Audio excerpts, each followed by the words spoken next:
Hi, I'm Andy and welcome to the channel. Today we're going to be benchmarking GTA 5 using Intel's Pentium Gold G6400 using the onboard UHD 610 graphics.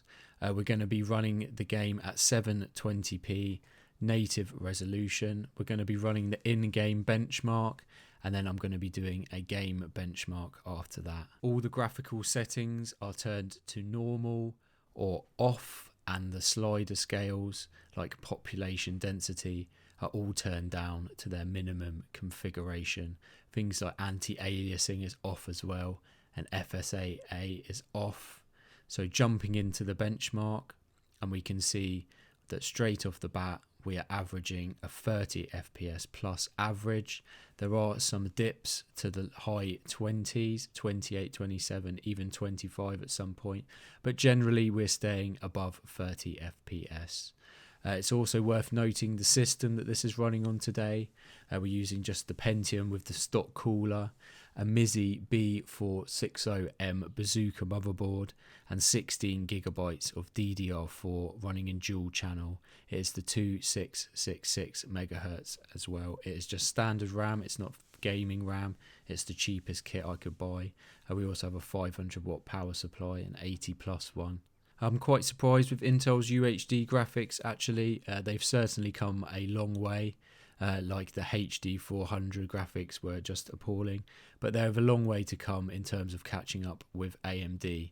But running older games like GTA 5, games like Fortnite, etc., they are certainly more than capable of doing that. I've also run a benchmark on the Celeron G5920, again using the onboard graphics, and we were seeing a similar experience here. The Celeron is a 2-core 2-threaded chip, and the Intel Pentium is a 2-core 4-threaded chip. So the Pentium here is making nice use of the hyper-threading technology it has, utilising the 4 threads and the 2 cores. The game benchmark is running smoothly, as you can see from the frame time graph. There are not too many dips or stutters appearing. Also, all the textures are loading in fine without issue. I have found on some lower end hardware, sometimes the game misses out bits of texture and roads just appear as like chasms and voids, and side of buildings do not load in.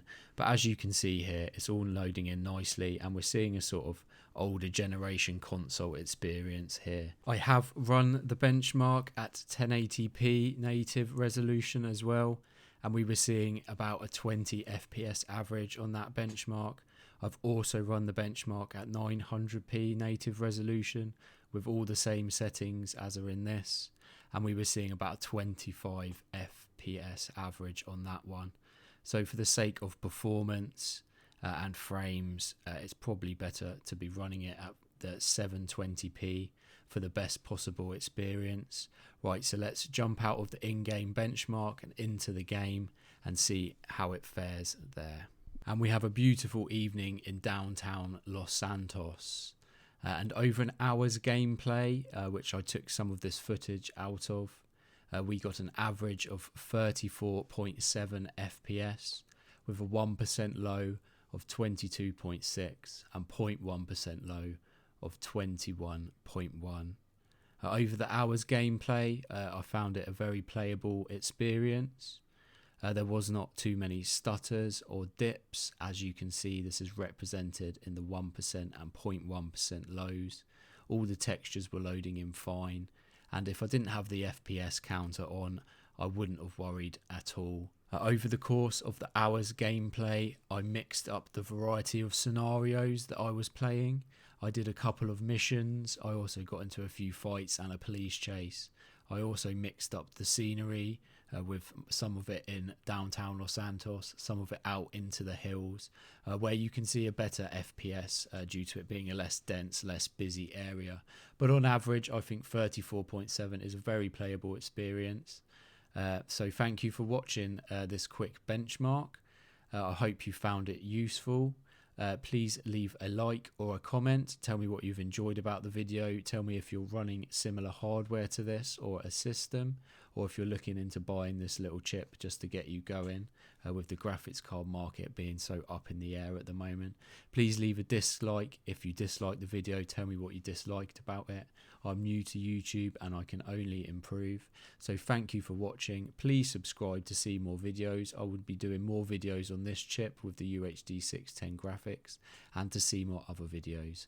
Thank you very much and take care.